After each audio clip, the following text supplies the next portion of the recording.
Welcome to my video guys. চলে এসেছি অনেকদিন পরে আবার একটা নতুন ব্লগ নিয়ে। সো আমি এত সেরেছি কেন আর আমি কোথায় যাচ্ছি সবই তোমাদের সাথে আমি শেয়ার করব। সো গাইস আমি এত সেরেছি কারণ হচ্ছে যে আজকে আমার বৌদির স্বাদ, তার জন্য আমাদের নেমন্তন্ন আছে, এর জন্য আমি এত সেজেছি। যেহেতু আমার নিজের ফ্যামিলির একটা নেমন্তন্ন পেয়েছি তাই ভাবলাম যে আজকে একটু শাড়ি পরে যাওয়া যাক, তাই আজকে একটু শাড়ি পরে নিয়েছি। সো আমাকে এই লুকে কেমন লাগছে তোমরা জানিও। আর গাইস তোমরা এই শাড়িটা পরে আমাকে আগেও দেখেছো, কারণ আমি এই শাড়িটা পরে একটা ট্রান্সলেশন শ্যুট করেছিলাম। তো আজকে আবার এই শাড়িটা পরেছি, যেহেতু আমার বাবা চয়েস করে দিয়েছে যে এই শাড়িটা পরো। সো গাইস বেশি ভাট না বকে চলো চলে যাওয়া যাক এখন জেঠুদের বাড়ি। তো ওখানে গিয়ে তোমাদের সাথে দেখা করছি।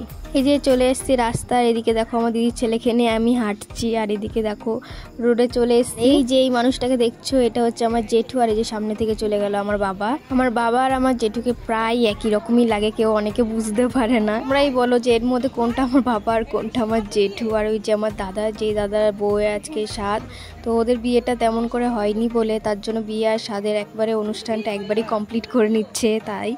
আর এটা হচ্ছে আমার জেঠি। আর এইদিকে দেখো এই যে আমার বড়দা, যে আমার হাত থেকে ফোনটা কেড়ে নিয়েছিল। আর এইদিকে দেখো সব বৌদিরা, সব আত্মীয় স্বজন যে এখানে বসেছিল, চলে এসেছি ঘরে বৌদিদের। এই যে বৌদি, যার স্বাদ আজকে আমার ছোট বৌদি হয় এটা।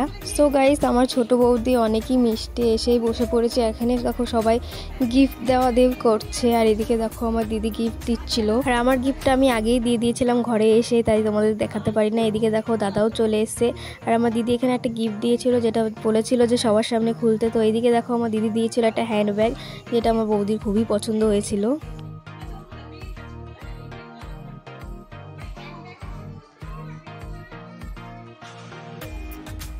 তো তারপরে চলে আসি আমি মেজো বৌদির ঘরে, যেখানে হচ্ছে আমি এসে আয়নার সামনে দাঁড়িয়ে পড়েছি। দেখো শ্যুট করছিলাম একটু। আর এদিকে দেখো আমার পিছনে আমার বড় বৌদি রয়েছে, যে খুবই ভালো, সত্যি কথা বলতে সবথেকে ভালো আমার বড় বৌদি। আমার বাকি বৌদিরাও খুবই ভালো, কিন্তু আমার সবথেকে বেশি প্রিয় হচ্ছে আমার বড় বৌদি। আর এদিকে দেখো আমার দিদিও বড় বৌদির সাথে ভিডিও করছে। এটা হচ্ছে আমার বড় বৌদির মেয়ে, খুবই মিষ্টি। তারপরে চলে আসি হচ্ছে খেতে। এদিকে দেখো আমার দিদির মেয়ে পোজ দিচ্ছিলো, এইদিকে আমার বাবা বসেছিল, আর এইদিকে হচ্ছে আমার বড় দিদির ছেলে বসেছিল।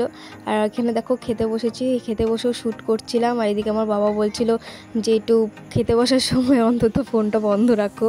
তো গাইস তোমাদের সাথে আমি দেখা করছি একবারে খাওয়া দাওয়ার পরে। এই যে গাইস আমার এখন খাওয়া দাওয়া শেষ, তো এখন আমরা যাব বাড়ির দিকে। তো এখানে অনেকজনের সাথে দেখা হয়ে গেছিলো, অনেক আত্মীয়জনের সাথে। তো সেখানে দাঁড়িয়ে দাঁড়িয়ে একটু কথাবার্তা বলছিলাম।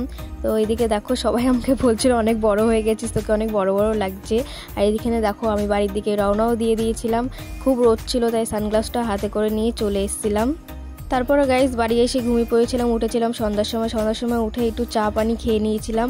আর এখন উঠে দেখো একটু লাস্ট শ্যুটটা করছিলাম। আর গাইস তোমাদের সাথে দেখা হবে আবার নেক্সট ভিডিওতে। তোমাদের যদি ভিডিওটা ভালো লেগে থাকে তো লাইক কমেন্ট শেয়ার এবং সাবস্ক্রাইব করতে কিন্তু ভুলবে না। আর অনেকদিন ধরে হয়তো লং ভিডিও আমি দিতে পারছি না, কারণ আছে পিছনে।